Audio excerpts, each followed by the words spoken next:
Advantage অসমত একত কি হ'ল কি নহ'ল তাৰ উত্তৰটো CA আন্দোলনতে লুকাই আছে।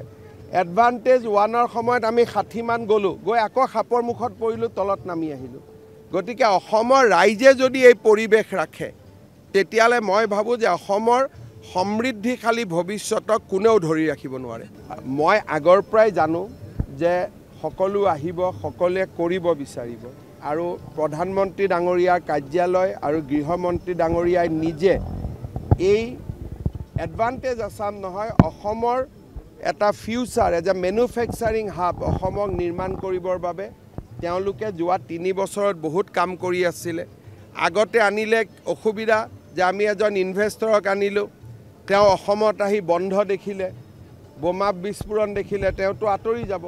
চ' এই এফৰ্টটো 2018তো আমি লৈছিলোঁ, কিন্তু 2018ৰ পিছত যেতিয়া মানুহে CAৰ আন্দোলন দেখিলে, যিকেইজনে আপোনালোকে বহুতে কয় যে এডভান্টেজ অসমত একত কি হ'ল কি নহ'ল তাৰ উত্তৰটো CA আন্দোলনতে লুকাই আছে।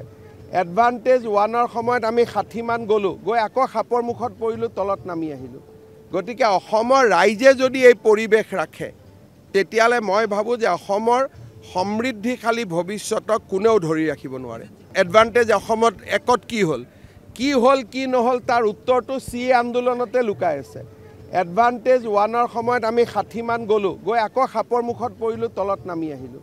গতিকে অসমৰ ৰাইজে যদি এই পৰিৱেশ ৰাখে তেতিয়ালে মই ভাবোঁ যে অসমৰ সমৃদ্ধিশালী ভৱিষ্যতক কোনেও ধৰি ৰাখিব নোৱাৰে। মই আগৰ পৰাই জানো যে সকলো আহিব, সকলোৱে কৰিব বিচাৰিব আৰু প্ৰধানমন্ত্ৰী ডাঙৰীয়াৰ কাৰ্যালয় আৰু গৃহমন্ত্ৰী ডাঙৰীয়াই নিজে এই এডভান্টেজ আসাম নহয় অসমৰ এটা future as a manufacturing hub অসমক নিৰ্মাণ কৰিবৰ বাবে তেওঁলোকে যোৱা 3 বছৰত বহুত কাম কৰি আছিলে। আগতে আনিলে অসুবিধা যে আমি এজন ইনভেষ্টৰক আনিলোঁ, তেওঁ অসমত আহি বন্ধ দেখিলে, বোমা বিস্ফোৰণ দেখিলে, তেওঁতো আঁতৰি যাব। চ' এই এফৰ্টটো 2018তো আমি লৈছিলোঁ, কিন্তু 2018ৰ পিছত যেতিয়া মানুহে CAৰ আন্দোলন দেখিলে, যিকেইজনে আপোনালোকে বহুতে কয় যে এডভান্টেজ অসমত একত কি হ'ল কি নহ'ল তাৰ উত্তৰটো CA আন্দোলনতে লুকাই আছে। এডভান্টেজ 1ৰ সময়ত আমি 60 মান গ'লোঁ, গৈ আকৌ সাপৰ মুখত পৰিলোঁ, তলত নামি আহিলোঁ। গতিকে অসমৰ ৰাইজে যদি এই পৰিৱেশ ৰাখে তেতিয়ালে মই ভাবোঁ যে অসমৰ সমৃদ্ধিশালী ভৱিষ্যতক কোনেও ধৰি ৰাখিব নোৱাৰে। এডভান্টেজ অসমত একত কি হ'ল কি নহ'ল তাৰ উত্তৰটো CA আন্দোলনতে লুকাই আছে।